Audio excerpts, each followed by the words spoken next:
13.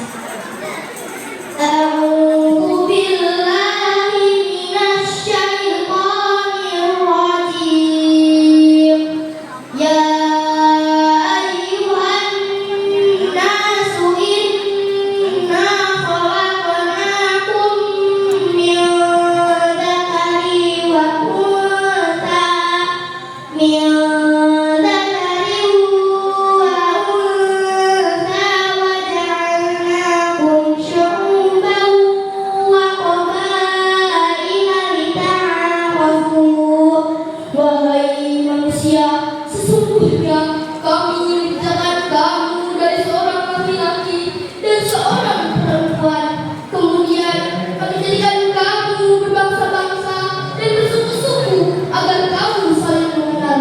Quran Surat Al-Hujurat ayat 13. Hadirin wal hadirat, ada yang tahu apa sih maksud dari ayat tersebut? Ya, maksud dari ayat tersebut adalah kita harus menghargai, bukan menyakiti, untuk saling mengenal, bukan saling menjajah. Ngomong-ngomong soal penjajahan, teman-teman, ada yang tahu apa sih penjajahan? Ya, penjajahan adalah ketika seseorang atau suatu bangsa mengambil hak orang lain, menindas yang lemah, dan membuat orang lain menderita. Allah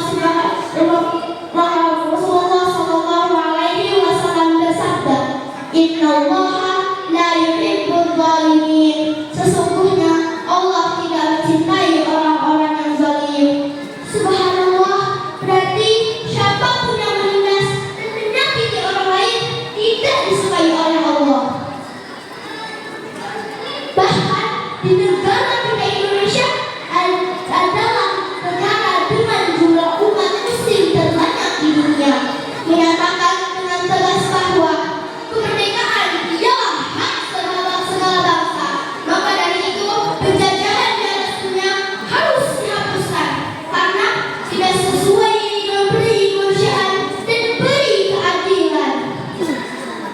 Hadirin wal hadirat, kita bisa melihat dengan salah satu contoh bagaimana Rasulullah saat Rasulullah hijrah ke Madinah, ada banyak kaum di sana, ada kaum Muhajirin, kaum Ansor, bahkan kaum Yahudi. Tapi apakah Rasulullah hanya memimpin dan berlaku adil hanya kepada satu kaum?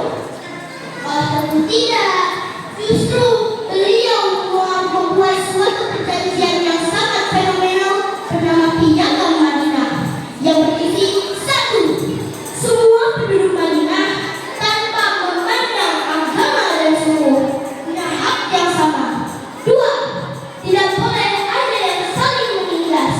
3. Semua wajib tolong-menolong menjaga kedamaian. Masya Allah, itulah bukti bahwa Islam benar-benar anti penjajahan dan cinta kedamaian. Hadirin wal hadirat, saat ini masih ada saudara-saudara kita yang masih belum terbebas dari penjajahan. Sobat, tahu di mana? Ya, di negara Palestina. Anak-anak seperti kita kehilangan rumah, kehilangan keluarga karena antara mereka dijajah dan ditindas oleh pihak yang zalim. Bukankah itu menyedihkan? Bukankah hati kita menangis melihat mereka? Allah Subhanahu wa Ta'ala berfirman dalam Al-Quran Surat An-Nisa ayat 75. A'udzu billahi minasy syaithanir rajim. Wa ma lakum la tuqatiluna fi sabilillahi wal mustad'afin. Mengapa kamu tidak berjuang di jalan Allah untuk membela orang-orang yang tertindas? Quran Surat An-Nisa ayat 75. Maka dari itu kita harus menolak penjajahan dan berdoa agar kedamaian segera datang ke bumi Palestina. Kita tidak perlu berperang. Kita bisa berjuang dengan doa, kepedulian, dan suara. Mari kita sama-sama menerima